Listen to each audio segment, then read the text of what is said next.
Un, deux, un, deux. Bonjour. Donc, bienvenue à cette troisième conférence de questions de design et de philosophie. Donc aujourd'hui, nous accueillons assez exceptionnellement deux personnes, non moins exceptionnelles elles-mêmes, par elles-mêmes. Johan de Roeck, qui est designer graphique, qui, alors pour raconter un petit peu son parcours, il a été donc étudiant à la NRT, il a été pensionnaire de la Villa Médicis, où il a rencontré notre deuxième invité de ce soir, qui est Bastien Gaillet, et il s'est spécialisé dans l'édition. Bastien Gaillet, lui, est philosophe, il enseigne donc la philosophie et l'esthétique. Il est aussi éditeur, et ce sera un peu le sujet de ce soir, puisque c'est sur cet aspect-là que Johan de Roeck et Bastien Gaillet se sont rencontrés à la Villa Médicis, autour d'un livre qui s'appelait donc Anastylose. Mais ce soir, il va nous parler d'un nouveau projet, dans une conférence qui aura des airs un petit peu de performance. Je vais donc leur laisser la parole pour 45 minutes, après quoi on passera éventuellement à des questions. Voilà. Je vous laisse nuancer si jamais j'ai omis quelque chose. Un, deux. Merci Yann. Merci. Bonjour à tous. Bonjour. Alors le principe de cette conférence sera celui du relais. Nous passerons le micro et la parole. L'idée étant de mettre sur un pied d'égalité complète le travail de la page, le travail de la lettre, le travail du mot et le travail du concept ou de l'écriture. De deux travaux qui s'informeront l'un l'autre. Et c'est sur cet espace intermédiaire, l'espace propre messager, c'est dans cet espace que nous allons nous situer. Nous allons essayer d'arpenter un peu. Donc c'est autour, et à partir de la figure de Hermès, du dieu Hermès, que nous avons peu à peu construit cette conférence. Et Hermès, le messager, n'est pas toujours celui qu'on croit. Le messager n'est pas forcément celui qui donne une forme au message. Il est possible que le messager soit celui qui, au départ, conçoive le message, mais peut-on concevoir un message sans déjà le mettre en forme et le mettre sur une page. Bon. Nous allons donc commencer par un livre, par ouvrir un livre, par ouvrir ce livre. Donc, Ulysses de James Joyce, dans son édition originale, publié à Paris, chez Shakespeare & Company, qui est à la fois une librairie et un éditeur. Il n'est pas innocent qu'un libraire ait été le premier éditeur de ce texte. Donc le libraire est le messager par excellence, celui qui transmet les livres, qui en parle, qui les présente et qui les vend. Donc le messager s'est fait l'éditeur pour, dans un pays étranger, transmettre ce texte. Donc voici un bout de manuscrit.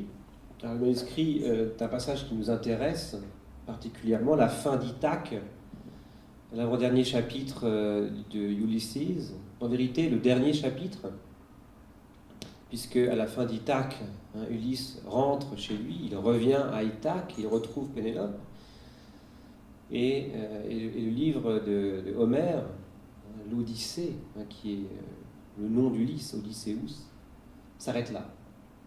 Mais chez Joyce, il y a un chapitre en plus. Il y a un ultime chapitre, ce qui fait d'Ithaque le pénultième. Donc l'ultime, c'est le chapitre où Joyce fait parler Pénélope.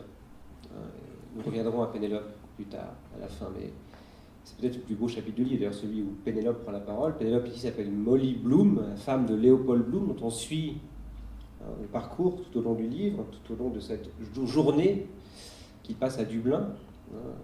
Ulysse raconte une seule et longue journée, et Léopold revient chez lui en compagnie de Stéphane Dédalus, autre héros du livre, et il rejoint sa femme dans sa chambre, il rejoint Molly, il s'étend à côté d'elle. Molly dort ou fait semblant de dormir.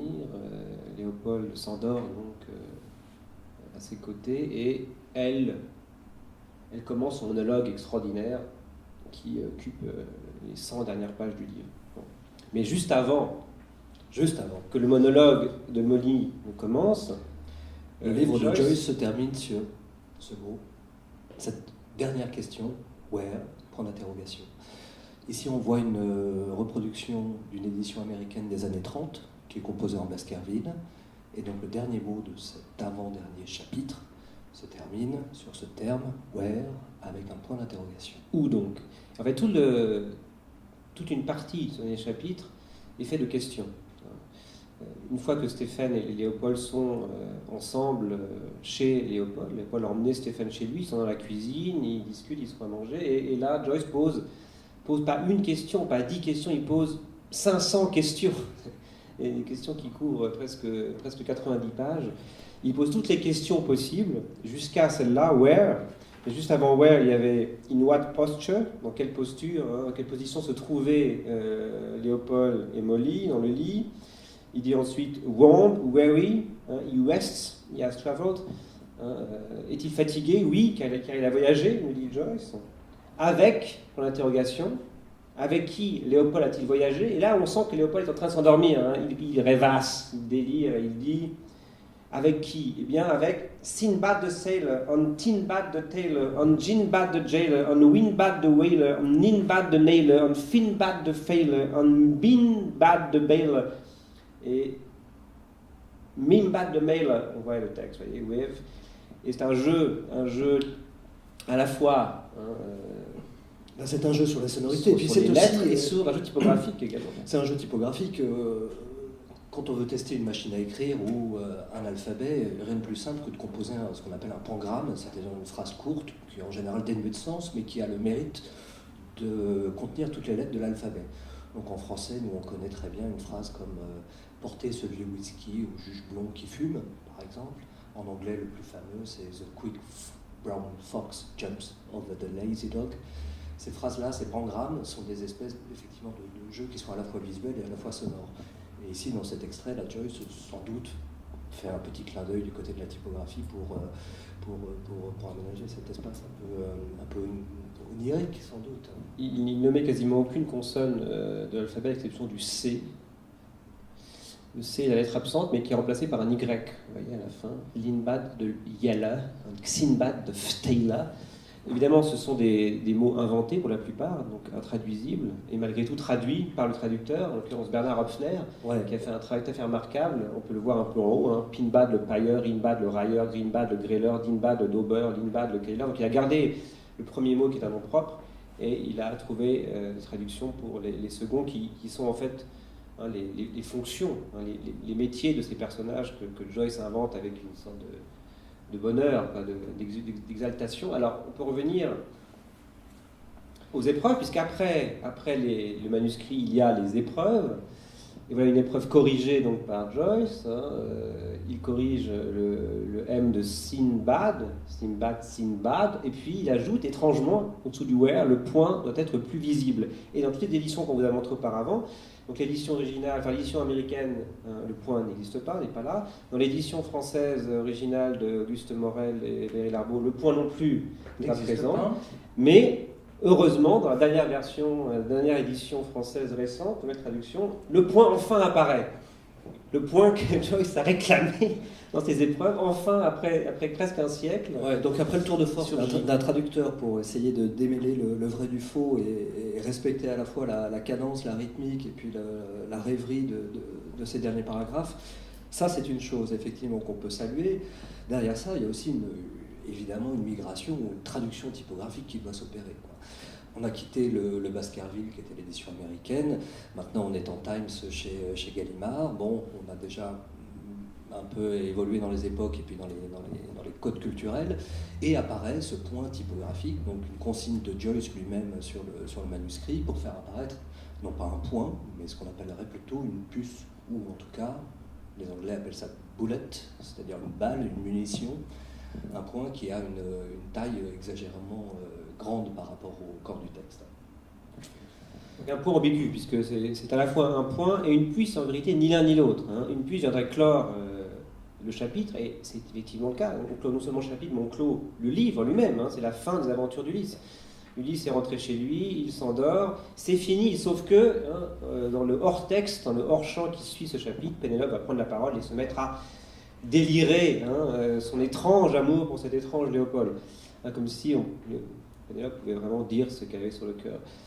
Et on est hors du livre, on est dans un espace qui était impossible à l'époque grecque, à l'époque de Homère. L'espace qu'ouvre Joyce au XXe siècle. Donc ce point joue ce rôle-là, mais ce point, c'est aussi un point qui répond à la question où sommes-nous? Ben, nous sommes là. Et nous sommes ici. Vous êtes ici, rappelez-vous, hein, ces cartes que l'on voit dans les villes et qui nous disent, étrangement, vous êtes ici. Hein, ça ne m'a pas toujours beaucoup surpris. Hein, cette grande certitude là. Non, mais surtout cette homogénéité que cela présuppose, cette isotropie que cela suppose entre le point sur la carte et le point dans le monde. Hein. Il y a une isotropie qui est aussi évidemment un paradoxe. Hein. Comment pouvons-nous être à la fois sur la carte, puisque le point indique que nous sommes sur la carte effectivement, et en même temps dans le monde. Hein. Si je suis sur la carte, je ne suis pas dans le monde.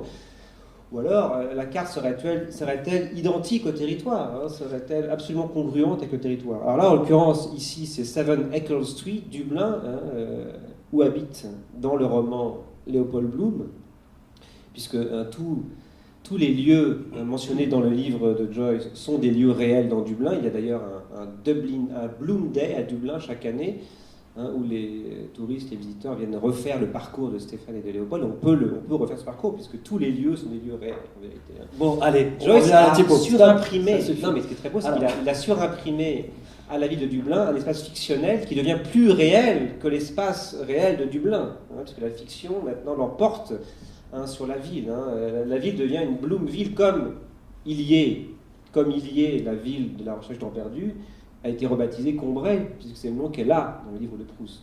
Illier est devenu Illier-Combray, pouvoir de la fiction sur les noms et sur les mots. Bon, alors, ambiguïté de ce point. Hein, alors, ce point, y a-t-il isotropie entre la carte et le territoire? Je ne peux pas en placer une.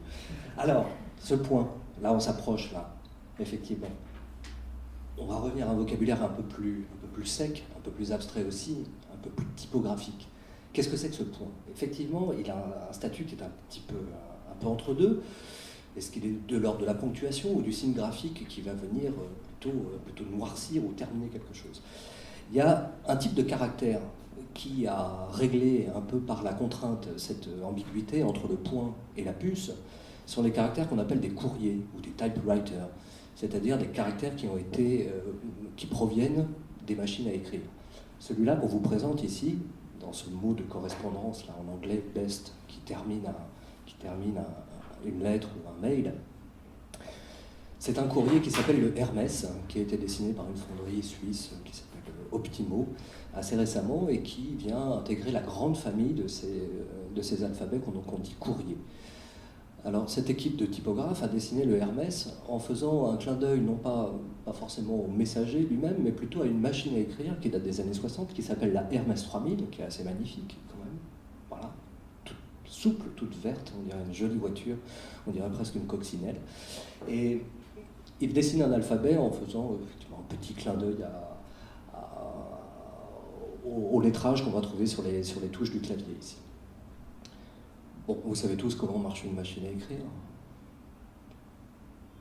Voilà à peu près l'anatomie et la dissection de la machine à écrire. Vous avez des marteaux qui viennent... Chaque touche du clavier correspond à un marteau qui va venir frapper le papier à travers un rouleau encreur. Petit point typo, un peu technique, évidemment, ces marteaux-là, ils ne peuvent pas avoir des largeurs différentes, ils sont tous un petit peu standardisés. Que vous tapiez sur un I, sur un W, un T, un R ou sur une barre espace, le marteau aura toujours la même largeur. Donc on comprend que ces alphabets-là, qu'on dit courrier ou typewriter, soient monospace. Toutes les lettres ont la même largeur, ce qui est une aberration typographique, ou calligraphique du moins. Personne n'écrit avec des lettres de la même largeur. C'est pratique ici, mais on est obligé de compresser le W, par exemple, une lettre très large, ou on est obligé de tirer artificiellement sur le I, qui est une lettre, au contraire, très étroite. Bon, voilà un exemple de typographie qui porte en elle la couleur de la correspondance.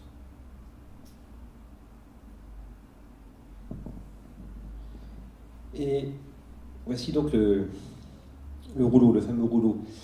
Alors nous faisons à nouveau un bond en arrière immense, puisque ce rouleau qui est le rouleau original de On the Road de Jack Kerouac, qui à la fin de sa vie a tapé sa correspondance et s'est tapuscrit sur une Hermès 3000 qui a été vendue 66 et 69.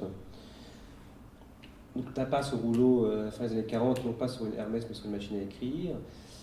Et ce rouleau, évidemment, qui est une avancée, puisqu'il n'écrit plus à la main, il écrit avec une machine, est aussi un retour en arrière, puisque ce rouleau évoque le rouleau de papyrus. Et on pense à Socrate, on pense au Phèdre de Platon, dans ce dialogue, je ne sais pas si vous vous souvenez, au début de ce dialogue, Socrate et Phèdre discutent, se baladent en dehors de la ville, ils sortent d'Athènes, et Phèdre tient secrètement, caché sous sa toge, un rouleau, parce que Phèdre raconte un discours qu'il a entendu la veille, et pour être sûr de n'avoir rien omis, quelquefois il jette un œil sur son rouleau. Et Socrate dit, mais que tiens-tu là sous ta toge, fourbe Phèdre, et c'est évidemment un dialogue sur l'écriture, sur les bienfaits et surtout les méfaits de l'écriture. Alors, nous sommes sur un rouleau et nous étions avant sur une page. Et là, je me permets simplement de revenir à la question où, de répondre à la question où. Où, nous dit Joyce, dans l'espace fictionnel, on pourrait dire bien sûr, dans l'espace fictionnel, ce point qui répond à la question où appartient à l'espace fictionnel, ce qui peut vouloir dire l'espace de la narration, mais qui peut vouloir dire aussi l'espace où vivent les personnages eux-mêmes dans la fiction. Que deviennent les personnages quand la fiction s'arrête? Où vont-ils? On sait que Ulysse passe d'un livre à l'autre. Et on peut imaginer que Ulysse est le même personnage d'Homère qui attend plusieurs siècles avant de pouvoir réintégrer un autre univers de fiction. Ulysse passe de la Grèce antique au Dublin contemporain. Où va-t-il quand il n'est pas Ulysse dans un livre? Dans quel monde, dans quel limbe va-t-il exister? Des écrivains ont fait des hypothèses sur les lieux de vie de ces personnages, ce qu'on appelle la transfictionnalité. Mais Joyce fait un geste encore plus radical, je pense, puisqu'avec ce point, il désigne la page elle-même. Où, eh bien là, sur la page imprimée, l'espace, dans l'espace où ça imprime, dans l'espace donc graphique et typographique. Et je pense que ce geste est fondamental, c'est un geste qui montre aux lecteurs et aux écrivains que l'écriture, l'invention a lieu d'abord sur la page, avec des mots qu'on imprime et qu'on doit donc mettre en page, mettre sur la page. Donc, ce qui veut dire que l'espace graphique, l'espace typographique est la condition d'existence et de possibilité de la fiction et de l'écriture. Et ça, je pense que c'est cette flèche qui indique la page, qui indique le média lui-même, cette flèche est une des premières qu'un écrivain ait si précisément déployée. On ne parle pas de Mallarmé, bien sûr, mais c'est un autre sujet. Alors, ici, là, Kerouac on arrive au rouleau. Donne même quelques indications typographiques. Il se prononce sur le matériau ici. C'est un extrait de correspondance avec son éditeur? Non, ça c'est la première pase de Vanity of Duluoz, qui est son dernier roman, écrit sur une Hermès 3000, justement. Bon. Et à la fin de ce petit extrait, on peut lire « Insofar as nobody loves my dashes anyway, I'll use regular punctuation for the new illiterate generation. » Vous avez compris? Maintenant que personne ou que tout le monde déteste mes tirets, dashes, eh bien je vais me remettre à une ponctuation plus conventionnelle pour cette nouvelle génération illettrée. Alors de quoi il parle? Le voilà Kerouac, dessiné à la machine à écrire aussi. De quoi parle-t-il avec ces tirets? Eh bien d'une nouvelle préoccupation, en tout cas d'une préoccupation qu'ont eu les écrivains face à ce nouvel engin, la machine à écrire, qui a fait migrer finalement des pratiques manuscrites et relativement illisibles ou complètement névrosées, comme on a pu voir dans le manuscrit de Joyce, absolument illisible, indéchiffrable. On va passer du manuscrit au tapuscrit, ce qui est aussi un original, mais un original mécanique. avec de nouvelles habitudes de frappe, une nouvelle cadence, une nouvelle sonorité aussi dans la rédaction, et puis des pratiques typographiques qui émergent du matériel lui-même. Et ces doubles dashes, vous les voyez, ces doubles tirets, qu'on retrouve assez peu en édition courante aujourd'hui, sont un nouveau signe de ponctuation qui a été emprunté par plusieurs auteurs. Donc Kerouac en parle, ici on est chez quelqu'un d'autre, Bastien va vous en parler tout de suite, des gens qui ont finalement créé leur propre matériel de ponctuation. On peut dire que le tiret naît avec la machine à écrire. On va dire, les signes de ponctuation les plus courants pour déployer les phrases étaient évidemment la virgule et le point-virgule. On trouve abondamment chez Proust, par exemple, ou chez Céline, du côté de l'oralité artificielle chez Céline, du côté de la métaphore grimpante chez Proust. Avec la machine à écrire, on trouve un nouveau signe qui est le tiret et qui permet, disons, de créer des parenthèses dans la phrase qui ne sont pas des parenthèses. Qui permet de relancer indéfiniment la phrase et de la désarticuler de l'intérieur, si vous voulez. Alors, le tiret, évidemment, est très utilisé par la Beat Generation, donc par Kerouac, par Ginsberg, par Burroughs. Burroughs a été très loin dans le tiret qui, chez lui, est le symptôme et le signe de son travail, de son invention propre, qui est le cut-up. Qu'est-ce que le cut-up, sinon de coller les uns aux autres des bouts de phrases, des bouts de texte qui proviennent de toutes sortes de sources d'origine. Et le tiret symbolise vraiment ça, le fait de rapporter des choses qui sont mises en relation sur la page, et seulement sur la page, et qui créent des effets de sens nouveaux. Alors là, dans le texte en question, l'usage du tiret et de désarticulation de la phrase. Il s'agit d'un auteur suisse qui s'appelle Denis Jeanpan, mort en 2006, qui a écrit ce texte entre 1975 et 1979, un tapuscrit resté inédit depuis 40 ans, qui a circulé un peu partout et qu'on a récupéré il y a quelques années. Donc ce texte, on va l'éditer. C'est un texte que Johan a mis en page et qui sortira dans une quinzaine de jours, sous le titre « Héros ». Alors, les héros ici sont des soldats, des guerriers qui occupent une ville et qui commettent dans cette ville toutes sortes d'atrocités, viols et meurtres. Il s'agit d'un texte très inspiré par Pierre Guyotat, donc ce grand auteur qui avait sorti quelques années plus tôt Eden, un livre qui a été censuré. Mais c'est une écriture qui n'a rien à voir avec celle de Guyotat. Donc les phrases très longues sont désarticulées de l'intérieur, et on voit ici les deux points ajoutés par la suite, et puis c'est tiré. Alors il y a un terme qui dit ça très bien, c'est désarticulé. Voilà. La phrase est vraiment comme ça. Ici, le corps du garçon est désarticulé par le guerrier, mais la phrase elle-même est désarticulée. Ce qui arrive au corps arrive à la phrase. Et ce qui montre cela, ce qui permet de rejouer cela, c'est en partie le tiret. Le tiret, bien sûr, les virgules, les deux points, etc. Donc texte à la fois terrible, insoutenable, en même temps d'une extraordinaire beauté. Donc là, typiquement, dans une collaboration, comme on peut avoir Bastien et moi, lui éditeur et moi au design éditorial, qu'est-ce qu'on fait de cette matière-là? Est-ce qu'on est dans un bête, entre guillemets, fac-similé, où il s'agirait de reproduire ou de reprographier ces pages-là telles que l'auteur les a saisies, ou est-ce qu'il faut une traduction graphique avec une interprétation, parce qu'on ne peut pas faire en typographie, en mise en page aujourd'hui ce qu'on faisait à la machine à écrire il y a une trentaine ou une cinquantaine d'années. Donc il faut se glisser dans cette peau là, du traducteur qui va effectivement faire des choix. Héros, donc le titre de ce roman qui va sortir. On voit bien la couleur de ces caractères-là, ce R qui est beaucoup trop large, qui est artificiellement large, l'accent du E qui paraît complètement dépareillé par rapport à la couleur des caractères. Cette couleur, finalement, cette saveur typographique, elle renvoie quand même et toujours presque à un genre littéraire, et je pense que la machine à écrire a aussi, en plus de créer une nouvelle codification ou de nouvelles habitudes typographiques, elle a sans doute contribué à l'émergence de nouveaux genres littéraires, le polar en particulier.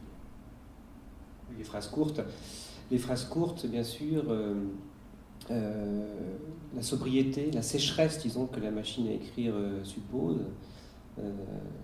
car il est compliqué de raturer sur une machine à écrire. On l'a vu, là, il y a une rature dans le texte, hein, c'est ces fameuses petites croix qu'on voit en bas, en fin de page. Donc, raturer est compliqué, alors certes on peut revenir sur la page et ajouter des choses, mais justement l'idée des tapuscrits c'est d'enlever des choses. Donc pourquoi rajouter des choses, hein, sur un tapuscrit? On sait que sur un manuscrit, hein, on rajoute, et sur les épreuves des manuscrits on rajoute beaucoup, hein, on se rappelle des manuscrits de Proust qui prolifèrent de l'intérieur, enfin, et même des épreuves, hein, de la recherche qui de l'intérieur se transforment et se développent. Et là, au contraire, hein, il s'agit d'assécher. Et c'est ce que disait par exemple Simenon. Hein. Georges Simenon expliquait qu'il écrivait d'abord une première version de ses romans à la main, qu'il écrivait ensuite à la machine, qu'il tapait à la machine pour justement les assécher, les rendre plus sobres, les réduire, hein, à leur squelette narratif. Donc voilà le rôle de la machine. Hein. La machine réduit la phrase, enlève, retire tout ce qui est superflu, tout ce qui est inutile au bon déroulement du récit et de la narration. Donc le roman noir, le roman policier sont en quelque sorte des effets où accompagnent l'arrivée de la machine à écrire. Effet machinique sur le roman. Et voici Kerouac. Donc, on revient à Kerouac, ouais. Ça c'est une très belle image de Ginsberg, elle date de 1953, et Kerouac est à New York, il passe devant un square qui s'appelle le Tompkins Square.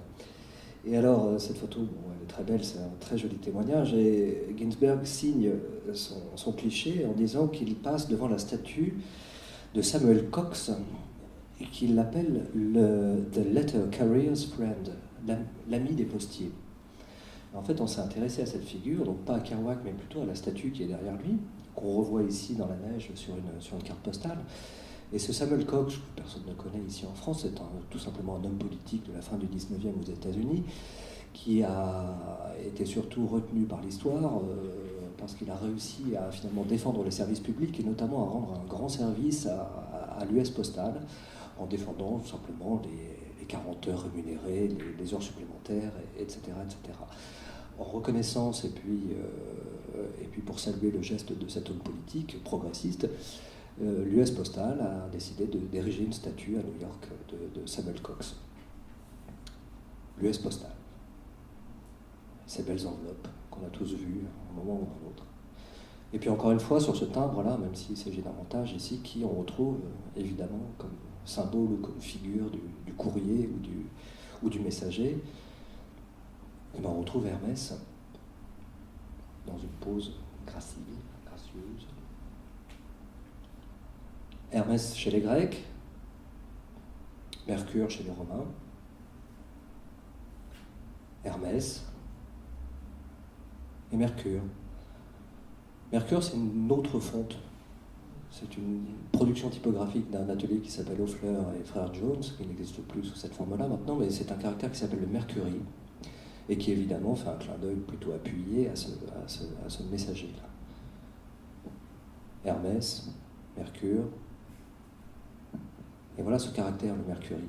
Quand il est sorti, à la fin des années 90, c'est un caractère qui a jeté un pavé dans la mare. On est à l'époque de la typographie digitale, et on n'est plus dans des formes contraignantes comme le plomb, comme la machine à écrire. Là maintenant, on peut tout se permettre. Et à l'époque, cette fonderie typographique, ou en tout cas cette agence de typographie, a une jolie commande du New Times aux États-Unis, qui apporte un problème technique, c'est que ce journal, dans les 4 coins et dans les 50-51 États des États-Unis, n'a jamais la même apparence, parce que le papier n'est jamais le même d'un imprimeur à l'autre, que l'ancrage n'est pas constant. Donc on leur demande de plancher sur un caractère qui serait un petit peu polymorphe et qui pourrait avoir des aspects d'empattement ou d'engraissement légèrement différents pour essayer de garantir une harmonie de rendu, quelle que soit la technique et le support d'impression. Alors il dessine ce caractère, le Mercury, qui a la propriété un peu inédite, ou même totalement inédite à l'époque, d'avoir plusieurs grades. Des grades ne sont pas des graisses. Des grades, ce sont plutôt des niveaux de contraste en typographie. Quand on considère l'épaisseur la plus large, qu'on va appeler la partie pleine de la lettre, avec le cercle vide, et la partie déliée, la partie la plus fine de la panse du A, on s'aperçoit qu'au grade numéro 1, on est sur un caractère très contrasté. La différence entre le plat et le délié est très fort. On va monter en grade. Le grade numéro 2, la graisse n'a pas changé, les proportions de la lettre et le dessin n'a pas changé non plus. En revanche, le contraste entre le plein et le délié, c'est amoindri. Grade numéro 3, le caractère semble s'empâter un petit peu. Et grade numéro 4, on arrive à un caractère qui a toujours la même ossature, la même morphologie, mais qui n'a plus cet aspect acéré, très contrasté. Et cette espèce de prouesse typographique que permet l'ère du digital va permettre d'anticiper finalement des problèmes de reproduction éventuels. Évidemment, quand on regarde ces grades, 1, 2, 3, 4, et quand on voit monter cette barre de contraste, on peut penser à Mercure, le dieu du courrier, on peut penser aussi au Mercure, tout simplement, c'est-à-dire ce matériau qui a la propriété de pouvoir changer de viscosité en fonction de la température. Alors revenons un peu au dieu Hermès, Mercure, le dieu messager, qui est un peu notre héros ce soir. On s'est dit qu'on s'interrogerait sur le messager, on s'interrogerait sur son rôle et sur la question de savoir qui était vraiment le messager, où se trouvait le message en vérité, dans ce que le messager transportait, dans ce qu'il mettait en forme, ou bien peut-être le messager serait-il le message lui-même, à quelles conditions le messager pourrait-il être le message lui-même, on va dire. Bon. C'est une question en vérité difficile à résoudre, un problème difficile à résoudre. Il y a des cas, cependant, où le messager est le message. On pense aux logos, bien sûr, les logos des marques, des sociétés, des firmes sont des messagers qui contiennent eux-mêmes directement le message. Il n'y a pas de distinction ici entre messager et message. Et ce qui est fascinant, reprenant l'exemple du Mercury, c'est qu'il y a une évolution du logo qui maintenant se décline. Le logo n'est que le paradigme graphique, typographique, un modèle qu'on va retrouver sous différentes formes, variées, quelquefois de manière infime, à tous les niveaux de l'entreprise, sur tous ces objets, sur tous ces produits.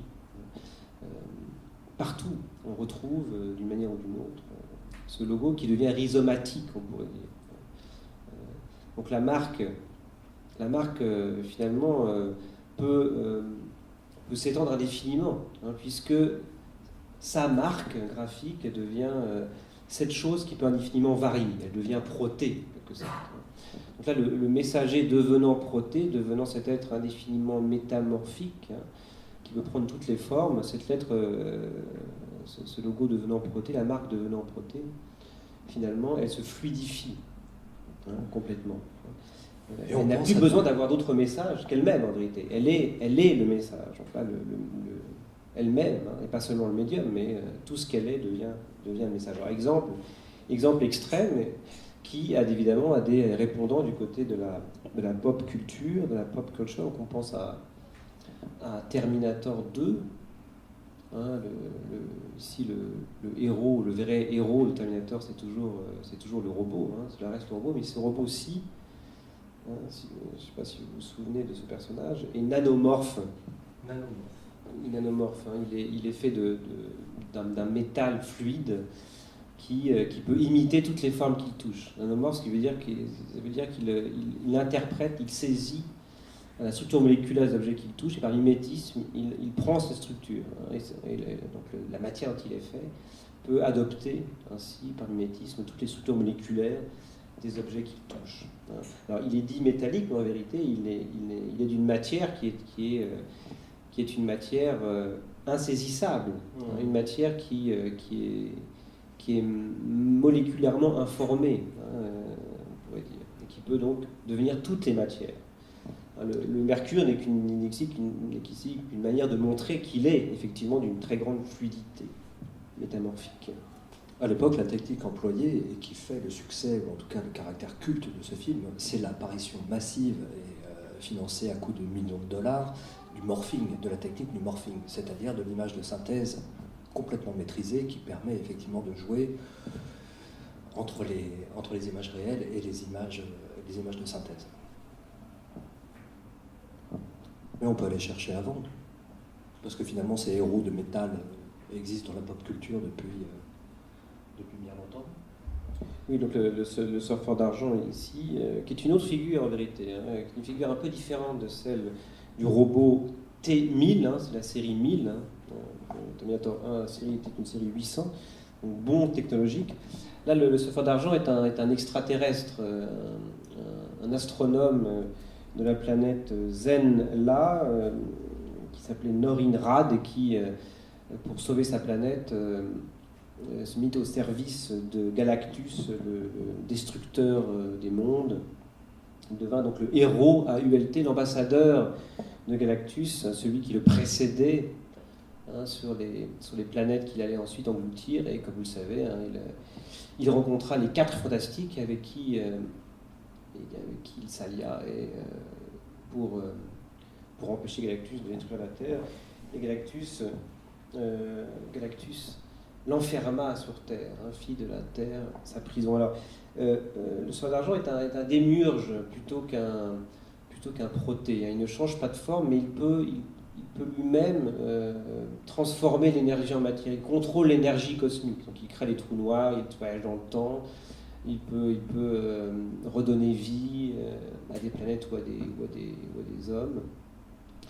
Et il est très clairement, ici, lui, un petit-fils de la théorie de la relativité, très clairement. Il joue avec l'espace-temps, mais il est vraiment ce messager démiurgique, comme on le trouve chez les Grecs, à vrai dire. Dans le Timée de Platon, il est question d'un démiurge qui fait le monde à partir d'un matériau, la Kora, sur laquelle Derrida écrira beaucoup d'ailleurs, avec une sorte de matière déjà informée, dont le démiurge va se servir pour fabriquer la Terre en contemplant les idées. Et bien là, on a avec le surfeur d'argent une version contemporaine du démiurge qui sauve les mondes, vient guérir les mondes, soigner les mondes en maîtrisant, manipulant l'énergie cosmique. Donc là, on est très loin de notre point de départ, mais...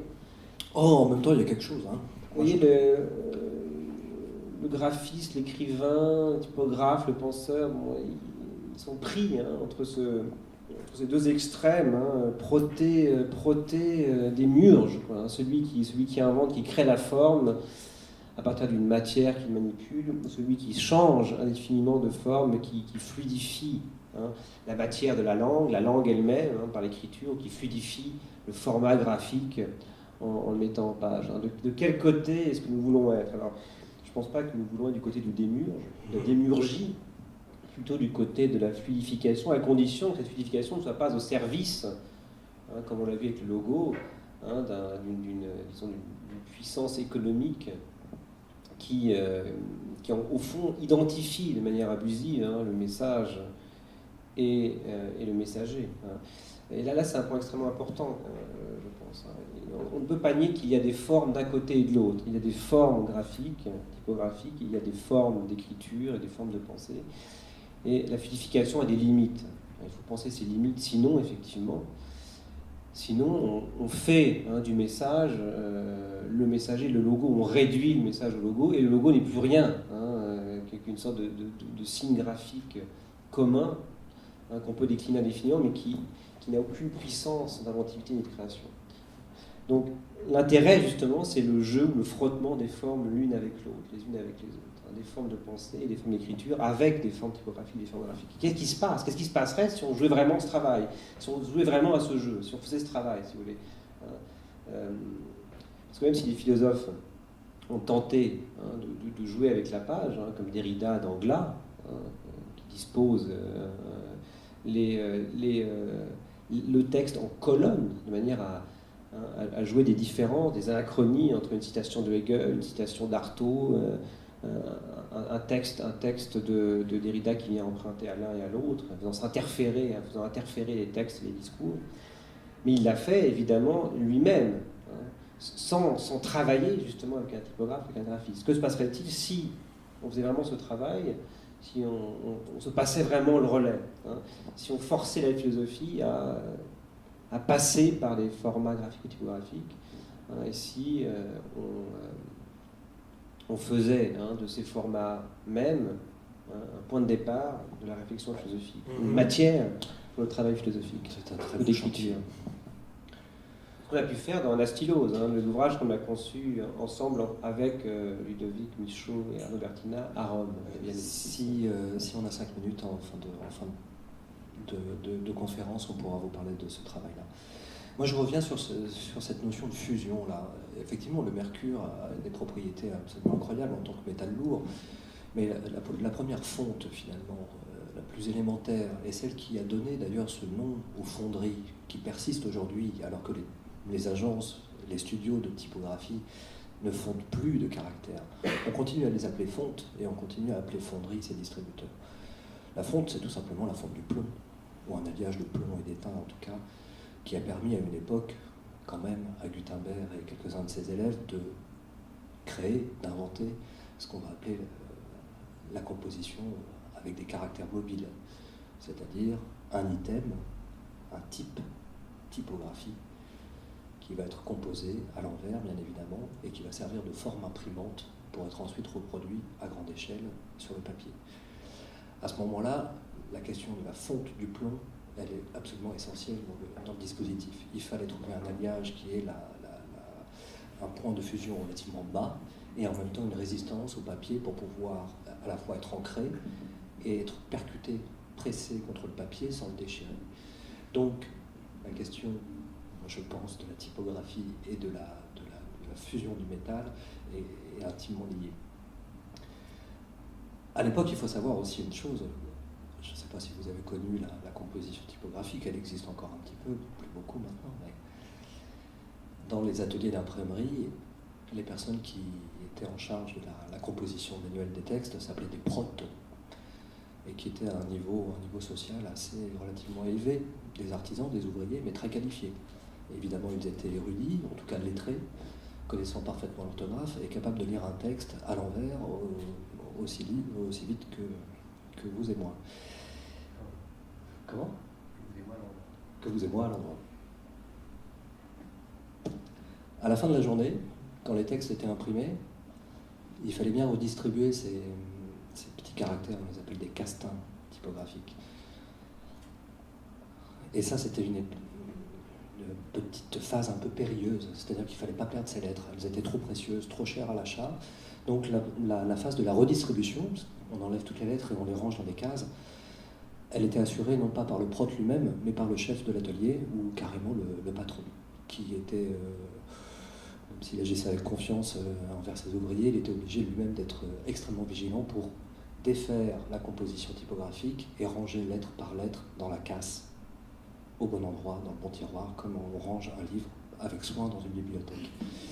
Et moi, je trouve que peut-être une dernière analogie, mais je trouve assez intéressant ce rythme-là qu'on imagine dans un atelier d'imprimerie, où on va construire le jour, et puis la nuit, quelqu'un va venir déconstruire le chantier, venir défaire l'ouvrage, pour qu'ensuite, le lendemain matin, on puisse reprendre à nouveau à zéro le travail. Il y a une personne qui a fait ça toute sa vie en attendant son compagnon, évidemment, et qui s'est amusée le soir ou la nuit à défaire ce qu'elle avait fait la veille. C'est Pénélope, bien sûr, avec ici représenté avec sa pelote et son fil, qu'on voit plus tard dans cette super production hollywoodienne des années 50 avec Kirk Douglas dans le rôle d'Ulysse. Elle le reconnaît ? Oui, elle le reconnaît. C'est un très beau moment, un moment très célèbre de l'Odyssée. Elle le reconnaît, elle ne veut pas le reconnaître, et elle le reconnaît un signe qui sait que c'est bien lui, qui lui dit que c'est bien lui, qu'il est bien là devant elle. Alors, vous vous rappelez, Ulysse revient à Ithaque, son chien le reconnaît d'abord, puis sa nourrice, puis son fils Télémaque, etc. Et puis à la fin, une fois qu'il a eu tué les prétendants, il se présente devant Pénélope, mais elle refuse de le reconnaître. Elle ne veut pas le reconnaître. Alors on pourrait se dire que si elle ne veut pas le reconnaître, c'est qu'elle a peur, elle a peur que ce soit un imposteur. Mais au fond, non. Au fond, elle l'a reconnu avant tous les autres. Elle sait que c'est bien lui, mais elle veut qu'il reconnaisse qu'elle lui a été fidèle pendant toutes ces années. Elle veut qu'il reconnaisse que ça a été pour elle de l'attendre. Et donc dans le livre de Homère, ça passe par le subterfuge du lit. Elle lui demande ce qu'il y a de particulier, ce que leur lit a de particulier, ce qui différencie leur lit de tous les lits. Et on pense aussi à l'allégorie des 3 lits chez Platon, qui vient reprendre un peu, quelques siècles plus tard, ce passage d'Homère. Et en fait, le lit du lit, ça se fait particulier qu'il l'a taillé dans un arbre lui-même. Il n'a pas déraciné l'arbre, il a utilisé l'arbre mort pour tailler son lit dans cet arbre. Il a construit ensuite sa chambre autour de l'arbre, qui est enraciné dans le sol. Donc, cette racine du lit dans le sol, c'est aussi évidemment symbolise les racines de leur mariage, de leur amour, ce qui les lie ensemble. Et reconnaissant cela, il reconnaît qu'elle a attendu et qu'elle lui a été fidèle, que personne d'autre qu'elle n'a dormi dans ce lit, dans son absence. Et il se trouve que Monteverdi, donc ce compositeur italien du XVIIe siècle, a adapté la fin de l'Odyssée à l'opéra. Il a fait un opéra qui s'appelle Retour d'Ulysse dans sa patrie. C'est un opéra qu'il a créé en 1638 à Venise. Et dans cet opéra, il ne s'agit plus du lit, mais du couvre-lit. Ce n'est plus lit, mais le couvre-lit. Cette couverture, ce dessus de lit qu'on couvre, avec lequel on couvre le lit. Et il s'agit pour Ulysse de reconnaître que le couvre-lit est toujours là, qu'il n'a pas bougé, qu'il est à la même place, que c'est le même qu'il y a 20 ans. Et donc, personne d'autre que lui ne l'a déplacé depuis cette époque. Donc c'est ce signe qui fait qu'elle reconnaît, elle veut bien reconnaître, elle accepte de reconnaître que c'est bien lui parce qu'il a auparavant reconnu qu'il lui avait été fidèle. Et donc Ulysse est chez lui. Et nous sommes sur la page, ou plutôt sur l'écran. Ce serait un autre chapitre à ouvrir. Que se passe-t-il quand on passe cette fois-ci de la page à l'écran ? On pourrait le dérouler dans l'autre sens. Ou faire des boucles à l'infini. Merci.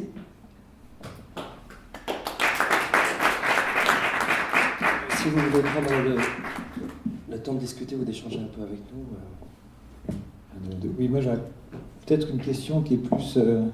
vous parlez de la relation éditeur-designer, d'ailleurs tu as employé le terme designer éditorial, qui n'est pas un terme si fréquent finalement de nos jours. On parle de designer graphique, on parle de directeur artistique souvent dans les maisons d'édition. Et là, je pense que derrière ça, il y a une vraie volonté. Et vous avez tourné un peu autour de ça et de cette idée que finalement, dans le travail d'éditeur, de manière quasi génétique, il y a déjà en germe un travail de designer. Je pense au travail des premiers, des Vénitiens, de Aldemanus notamment, et des collaborations avec Griffo, et puis avec tous les auteurs de leur époque, et du travail qu'il y a eu à vouloir transposer les écritures des plus grands lettrés sous une forme typographique. Et donc finalement, l'éditeur est un espèce de super directeur artistique, un espèce de designer éditorial déjà dès le départ. Et alors comment vous réappropriez cette espèce de, je tiens un gros mot, tradition? C'est vrai que ça nous ramène à loin. Ouais, moi, je veux dire simplement sur ce thème de design éditorial, effectivement, la langue française est malheureusement un peu pauvre pour définir et qualifier et préciser un peu toutes ces interventions. Les Anglais ont 2 mots pour parler de l'art de la typographie. Il y a d'un côté les typographers et d'un autre côté les type designers. Les type designers sont des gens qu'on appelle typographes en français, qui sont des dessinateurs de caractères. Leur travail, comme Hoffler et frère Jones par exemple, est de dessiner le mercury. Et c'est tout. Et d'un autre côté, on a les typographers, qui sont des graphistes, qui eux sont des spécialistes de l'utilisation de la lettre et des caractères pour de la mise en page, pour de la presse, pour de l'édition, etc.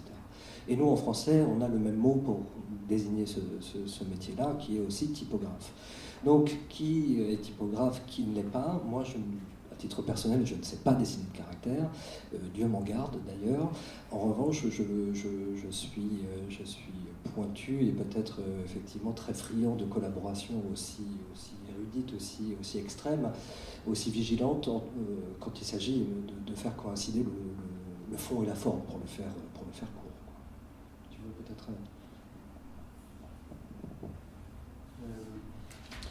Oui, certainement. On dit graphiste aussi, on dit typographe et graphiste, en effet. Mais puis il faut encore distinguer à un autre niveau, puisqu'on a celui qui dessine la fonte, on a celui qui ensuite fait le gabarit, détermine le format, la taille des marges, le choix de la police, etc. Donc il y a ce deuxième travail qui est cette fois-ci de conception graphique, de la collection, d'une collection entière, de tous les livres de nos éditions, même la charte graphique de l'édition intégrale. Et puis il y a celui qui va faire le travail concret, fastidieux de mise en page, qui peut être un assistant, un stagiaire, quelqu'un qui est rémunéré pour ça par l'éditeur. Donc on a plutôt 3 niveaux. Et alors pour ce qui est de notre maison d'édition, on a, ça c'est un stylose, on a créé 2 maisons d'édition qui sont graphiquement très très différentes. Et la première distinction, c'était une distinction graphique. On a une maison qui est consacrée au roman, à la musicologie, aux livres d'artistes, qui est édition MF, qui a une charte graphique assez spécifique, particulière, qui est plus ou moins déclinée d'un livre à l'autre, avec des grandes différences selon les collections. Et puis on a une autre maison qui s'appelle Dehors, et qui est consacrée à l'éthique environnementale, à la politique, à l'écologie, etc. Et qui graphiquement n'a rien à voir avec la première. On a choisi de créer une autre maison pour ne pouvoir distinguer absolument les deux. Et là, on pourrait dire que le design graphique des deux éditions est déterminant quant à ce qu'on veut montrer à travers elle. Pour Dehors, par exemple, on a des couvertures très tramées qui sont très monochromes et embouties. Ouais. Ouais, donc quasiment en relief. Chaque livre s'ouvre sur une série d'images photographiques qui sont des échos de la couverture. Donc on passe peu à peu de ces couvertures très tramées au texte en passant par des images. Donc là, graphiquement, il y a tout un enjeu, évidemment, qui n'est pas seulement de mise en page, mais qui est de conception du livre, de conception de l'édition, de conception de la manière dont on va lire l'ouvrage, comment on va accéder au texte. Et Johan a, lui, récemment conçu une collection pour nous, qui est la collection Invention, qui publiera des essais et des romans, dans laquelle on publiera justement Héros, et qui, elle, est très différente, beaucoup plus pop, si je puis dire, avec des images en biotrichromie sur les couvertures. Beaucoup plus bon. Voilà, c'est ce qu'on voit ici, par exemple. Alors, les 4 premiers volumes, par exemple, de cette collection. Tout ça est en cours.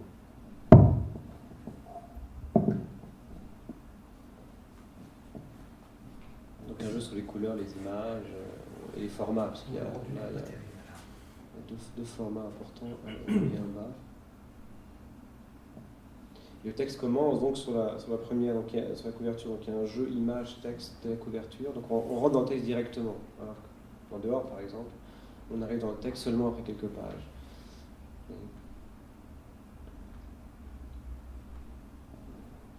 Voici le fameux Héros dont on vous a parlé un petit peu tout à l'heure, qui sortira à la fin du mois.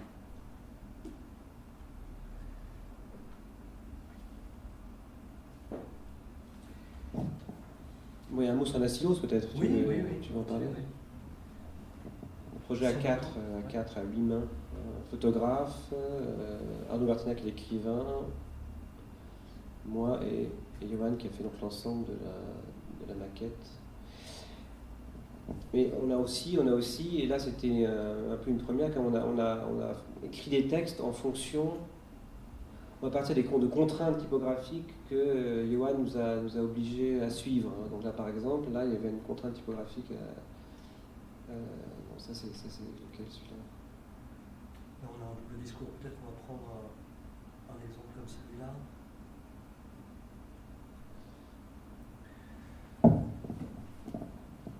Donc Bastien et moi, on s'est rencontrés à Rome, on a profité d'un dispositif, c'est un an de résidence à la Villa Médicis, l'Académie de France à Rome, et qui nous a permis, avec le financement du projet, de faire un objet éditorialement un petit peu hors des sentiers battus, et pour la première fois, on a un peu renversé l'ordre des choses, c'est-à-dire que moi, graphiste au quotidien, globalement, je reçois les textes et je reçois les images par mail, et puis on me demande le plus rapidement possible de mettre tout ça en forme pour l'envoyer chez l'imprimeur.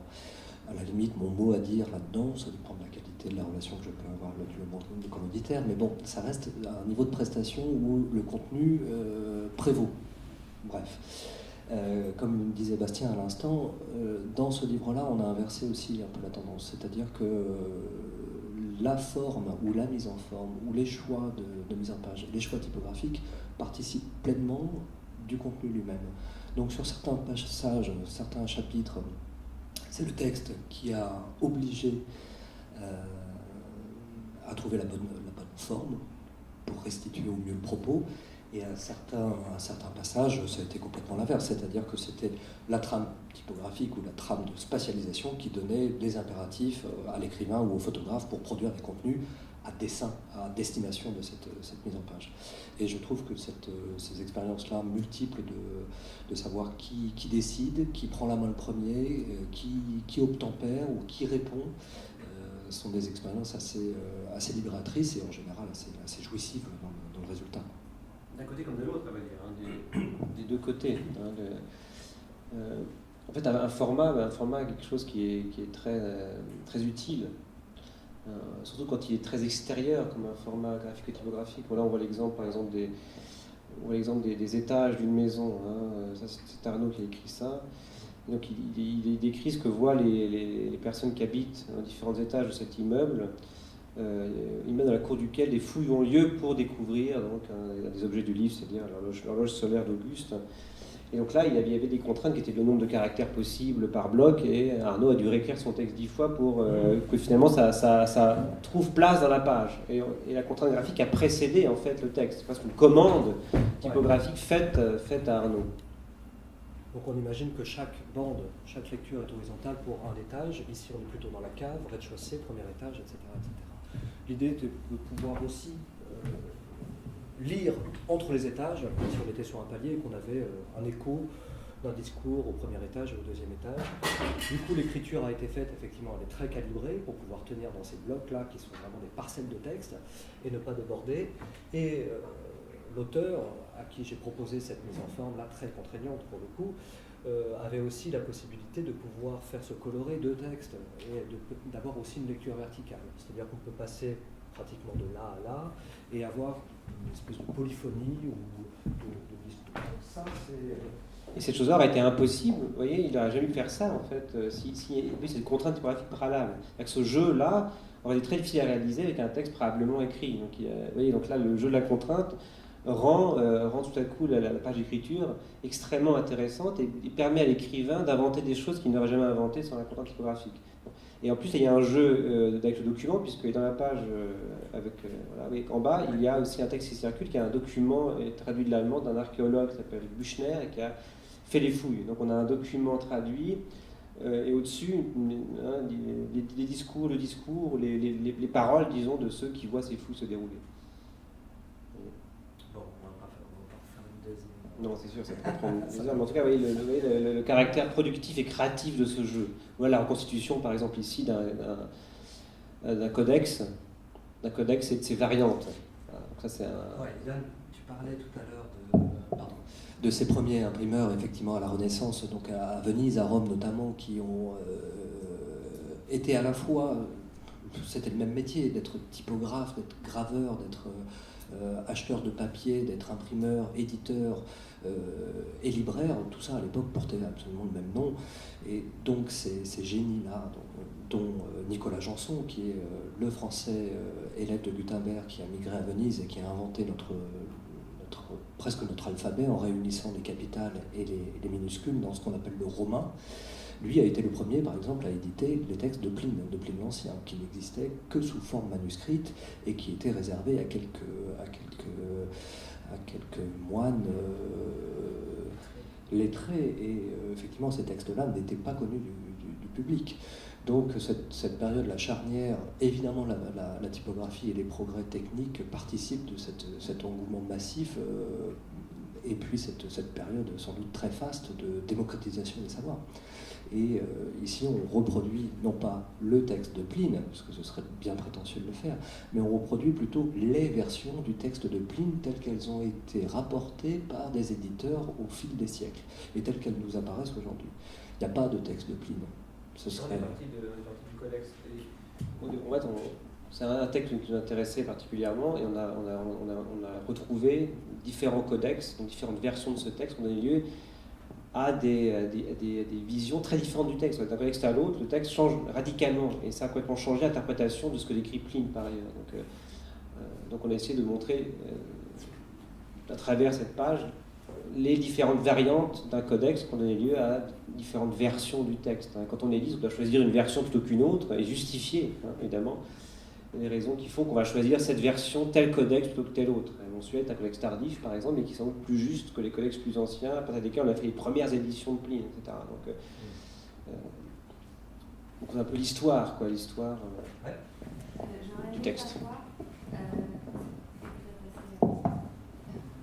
J'aurais aimé savoir les écrivains à qui vous avez proposé de travailler à partir de la forme, donc créer du contenu à partir de la forme. Ils travaillent sur quel logiciel ?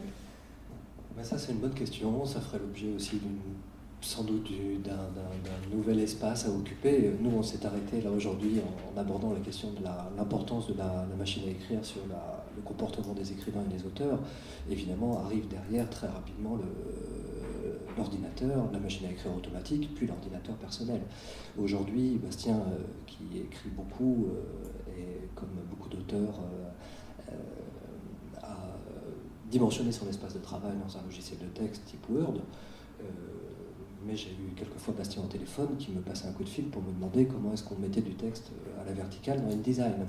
Donc, moi, ça me fait un petit peu sourire, mais ça veut dire que encore une fois, cette démocratisation des logiciels et des logiciels de PAO qui commencent à migrer dans le champ du grand public, pour le dire simplement, ça veut dire que les producteurs de contenu, les auteurs de contenu ont aussi directement la main et avec le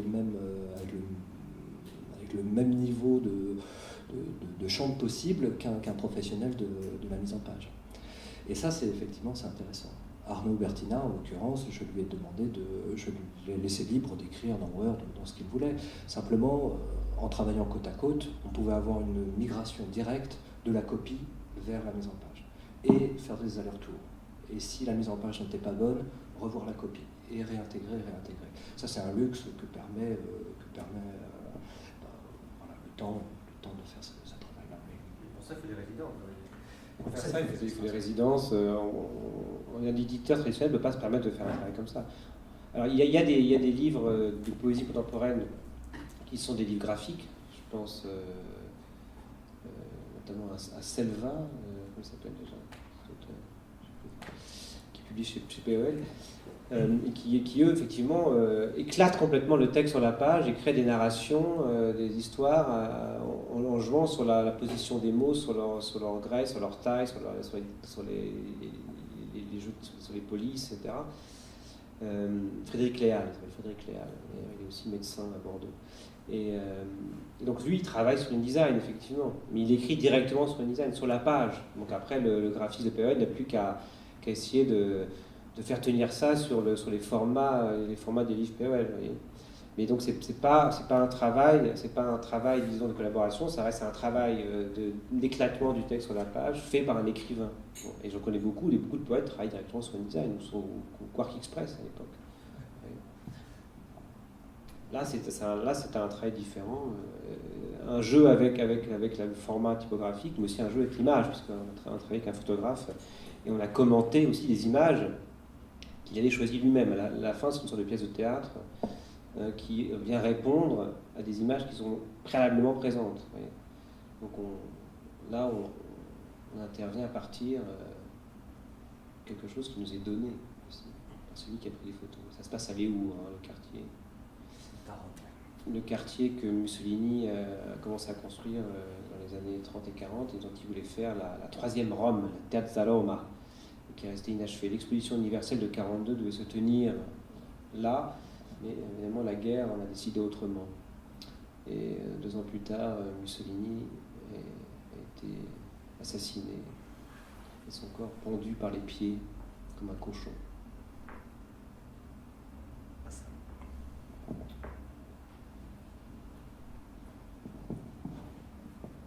Peut-être des questions, non? Sur ce, je propose de conclure ici cet entretien. Merci d'être venu. Merci Yann, merci à tous. Merci.